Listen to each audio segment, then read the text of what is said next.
شیخ Saadi فرماتے ہیں میں رود بار کے جنگلوں میں کھڑا تھا تو ایک آدمی چیتے کے اوپر سوار تھا، ہاتھ میں سانپ کا کوڑا پکڑا ہوا تھا، تو میرے قریب آ کے اس نے بریک لگائی نا جب، تو میں ٹھٹر گیا، ڈر گیا۔ تو وہ مسکرا کے کہنے لگے، وہ صاحب جو چیتے پہ سوار تھے، سعدی ڈر گئے ہو؟ تو میں نے کہا بات ہی ڈرنے کی ہے، پھر چیتے پہ تم سوار ہو، ہاتھ میں سانپ کا کوڑا پکڑا ہے۔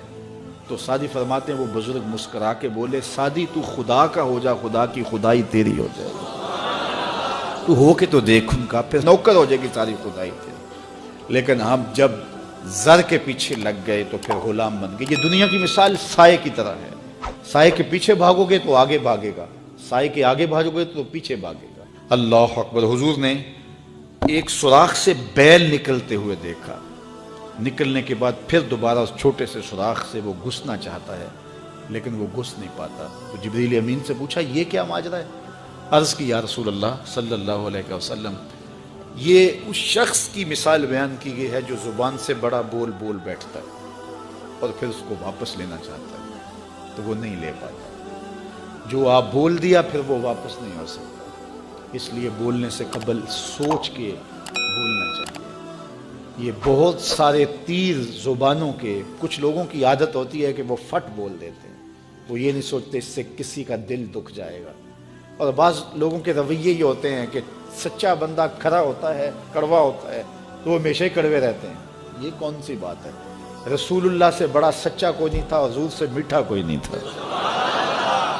تو یہ کیا بات ہوئی کہ یہ خیال کر کے کہ میں سچا ہوں اور کڑوا ہوں، ہر وقت زہر اگلتے رہو، لوگوں کی عزتیں اچھالتے رہو، لوگوں کی آبروؤں پہ حملہ کرتے رہو کہ میں سچا ہوں اور سچا بندہ کھڑا ہوتا ہے بات کر دیتا ہے۔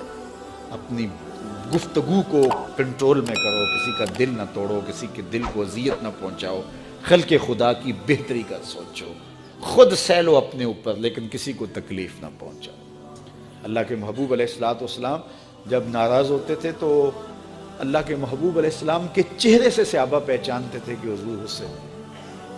کوشش حضور کی ہوتی کہ کچھ نہ کہا جائے، اور اگر حضور علیہ السلام کچھ کہنا چاہتے تو پھر آقا کریم علیہ السلام اجتماعی طور پہ کہتے ہیں کہ بعض لوگوں کا یہ خیال ہے ایسا نہیں ہے ایسا ہے، تاکہ اس کو دیکھو کئی لوگ بھرے مجمع میں ایک شخص کو ٹارگٹ کرتے ہیں، ایسا کرنے سے اس کی عزت ہی باقی نہیں رہتی۔ اللہ کے محبوب ایسا نہیں کرتے، جب کسی کو کہنا ہوتا تو بھرے مجمع میں حضور کہنے کی بجائے حضور ایک ویسے بات کرتے ہیں کہ بعض لوگ ایسے کرتے ہیں بعض ایسے کرتے ہیں، ایسے نہیں کرنا چاہیے، اور جس کا ماجرا ہوتا وہ سمجھ جاتا۔